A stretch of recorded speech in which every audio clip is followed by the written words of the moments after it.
fakta hukum dengan latar belakang politik, khususnya pada tokoh-tokoh oposisi itu. Jadi tidak mungkin jaksa maupun hakim itu lepas dari variabel politik. Walaupun kita tahu doktrin bahwa kasus itu adalah kasus demi kasus, bukan demi artinya untuk kasus itu aja tuh, karena itu berlaku prinsip hukum bahwa fakta hukum harus dilepaskan dari peristiwa politik.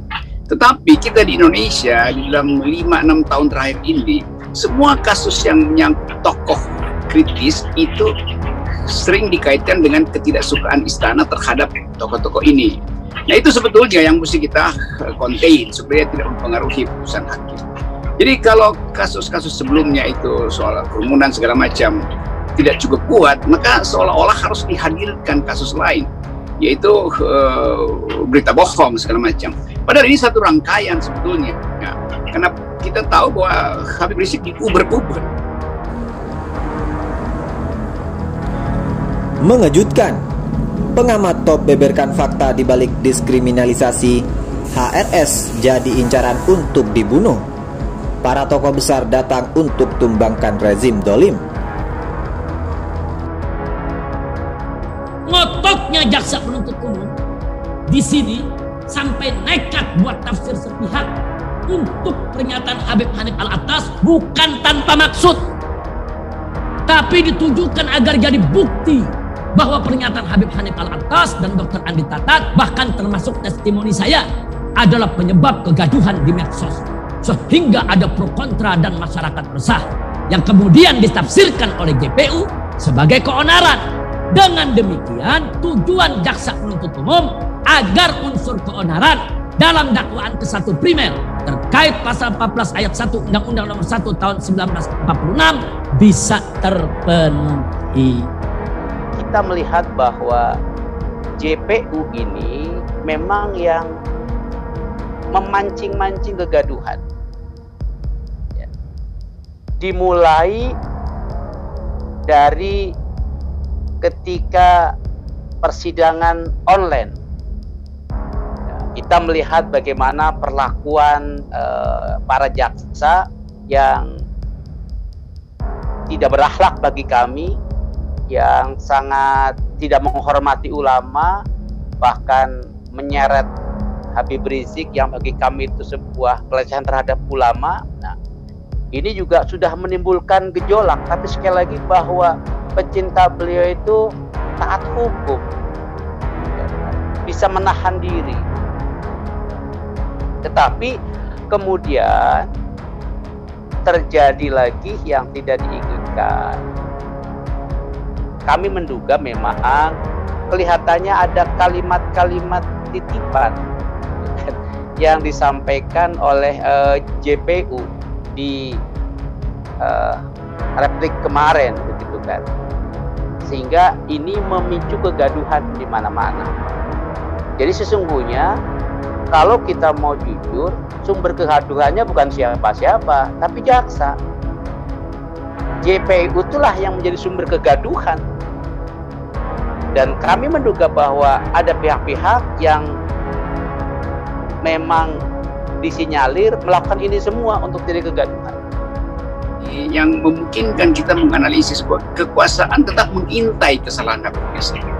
Nah, ini tergantung dari konstelasi politik 2 hari ke depan. Kalau konstelasi berubah, maka tentu juga hakim akan melihat fakta-fakta lain yang memungkinkan kebijakan hakim itu mengabaikan tuntutan politik. Karena hakim dibekali dengan satu prinsip bahwa dia tidak boleh diganggu oleh siapapun. Jadi kalau rasa keadilannya menganggap bahwa ini adalah rentetan untuk menjebak Habib Rizik, maka dia bisa berbalik menjadi bijak.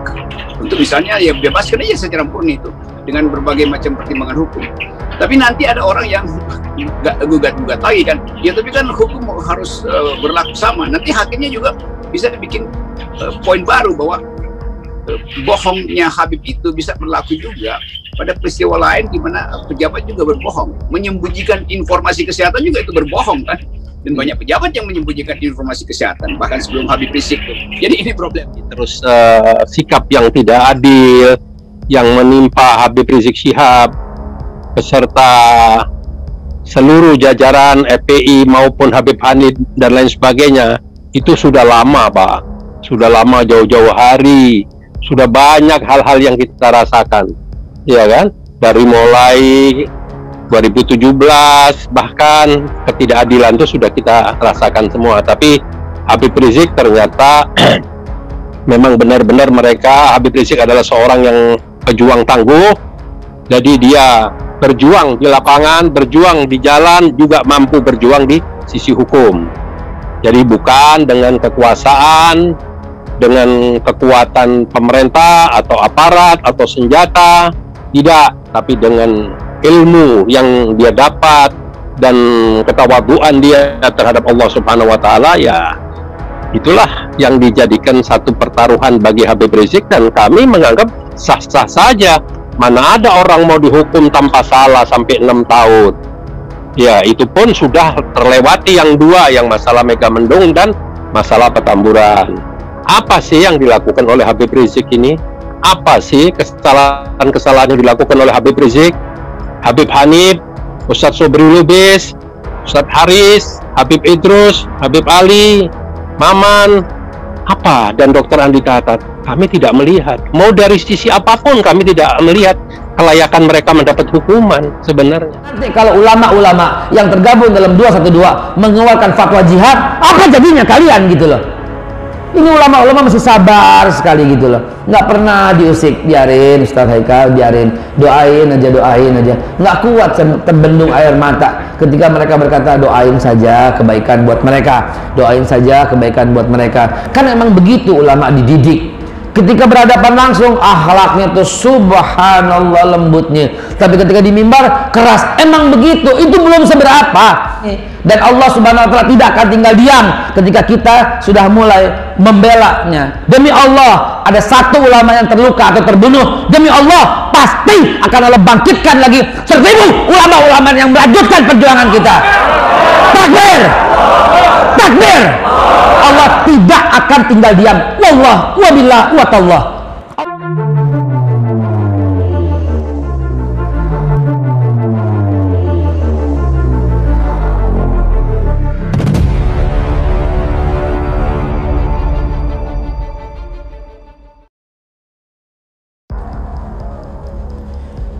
Jelang sidang vonis Habib Rizik, PA 212 tidak mampu bendung massa. Wakil Sekretaris Jenderal PA 212 Novel Bamukmin mengklaim pihaknya tidak memiliki wewenang untuk menghentikan massa yang hendak hadir di Pengadilan Negeri Jakarta Timur saat sidang pembacaan vonis terhadap terdakwa Habib Rizik Syihab. Kami tentunya tidak mampu dan tidak punya wewenang untuk menghentikan antusias pecinta Habib Rizik ke Pengadilan Negeri Jakarta Timur, kata Novel. Novel menegaskan bahwa PA 212 akan terus mengawal sidang Habib Rizik sampai tuntas. Ia pun berjanji akan menaati protokol kesehatan dan prosedur yang dibuat oleh pemerintah selama ini. Ia menuding selama ini pihak jaksa penuntut umum telah berpolitik dalam penangani kasus yang menimpa Habib Rizik. Bahkan, ia menilai jaksa melakukan diskriminasi dan mengesampingkan fakta hukum terhadap kasus tersebut. Meski demikian, Novel tidak menyebut tindakan jaksa yang menurutnya mempolitisasi dan melakukan diskriminasi dalam perkara Habib Rizik. Melihat hal itu, Novel menyerahkan sepenuhnya kepada para pengagum Habib Rizik untuk merespon tindakan jaksa selama persidangan itu. Habib Rizik akan menjalani sidang pembacaan vonis dalam perkara penyebaran kabar bohong hasil tes virus corona di Rumah Sakit Bogor, Jawa Barat pada Kamis 24 Juni 2021 mendatang. Selain Habib Rizik, perkara itu turut menjerat menantunya Habib Hanif Alatos dan Dirut RS Umi Andi Tatat. Habib Rizik sendiri telah dituntut selama 6 tahun penjara oleh jaksa dalam kasus tersebut, sementara Hanif dan Andi dituntut 2 tahun penjara.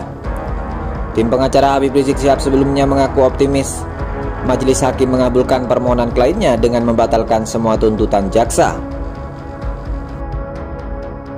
Yang memungkinkan kita menganalisis bahwa kekuasaan tetap mengintai kesalahan Habib Rizik.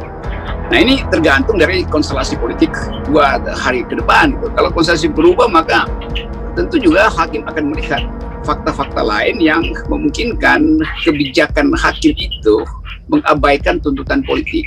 Karena hakim dibekali dengan satu prinsip bahwa dia tidak boleh diganggu oleh siapapun itu.